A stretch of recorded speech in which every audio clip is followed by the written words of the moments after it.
சின்ன திரையில் பிரபலமானால் போதும், பெரிய திரையில் தானாகவே வாய்ப்புகள் வந்து விழும். இது இந்த காலத்தில் எழுதப்படாத ஒரு விதியாக உள்ளது.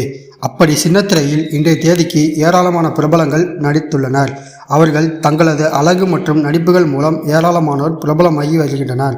அப்படி பிரபலமானவர்தான் சிறடிக்க ஆசை சீரியல் நடிகை ஸ்ருதி நாராயணன். தனது நடிப்பால் பல ரசிகர்களை கட்டிப்போட்ட இவருக்கு பெரிய திரையில் வாய்ப்புகள் வரத் தொடங்கின. ஆனால் அதற்கு முன் யாருமே எதிர்பாராத வகையில் அவரது அந்தரங்க வீடியோ வெளியாகி இணையத்தில் காட்டுத்தீ போல பரவியது. ஒரு பெண்ணின் வாழ்க்கையை இப்படி சீரழிக்கக்கூடாது என பலரும் பலவிதமான கருத்துக்களை முன்வைத்தனர். இது குறித்து ஸ்ருதி நாராயணன் எல்லாமே இந்த விஷயத்தில் எல்லை மீறி போய்விட்டது. போன் திரைக்கு பின் இன்னும் உறுதிப்படுத்தாத ஒரு பெண் வாழ்க்கையை கெடுக்க துடிக்கிற மனிதனை பற்றி யாரும் பேசுவதில்லை, ஒரு 2 நொடி கூட பேச யோசிக்கவில்லை என கடுமையான பதிவுகளை போட்டிருந்தார்.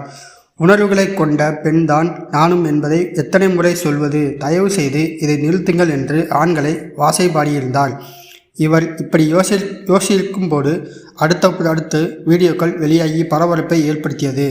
இது குறித்து பேசிய ஸ்ருதி, 15 படங்களை இயக்கிய அந்த இயக்குனர் தான் இந்த வேலையை செய்தார் என ஓப்பனாகவே போட்டுடைத்தார். யார் அந்த இயக்குனர் என ஒரு பக்கம் நெட்டிசன்கள் தேட, மறுபக்கம் கட்ஸ் என்ற படத்தில் நடித்த ஸ்ருதி நாராயணன் அந்த படத்தில் ஆடியோ வெளியீட்டு விழாவில் பரபரப்பாக பேசினார். அதில் பேசிய அவர், எனக்கு ஒன்றும் தெரியாது, இந்த படத்தில் எப்படி நடிக்க வேண்டும் என இயக்குனர் ரங்கராஜ் கூறினாரோ அதே போல நடித்துள்ளேன். நல்ல நுட்பமாக சொல்லி கொடுத்தார்.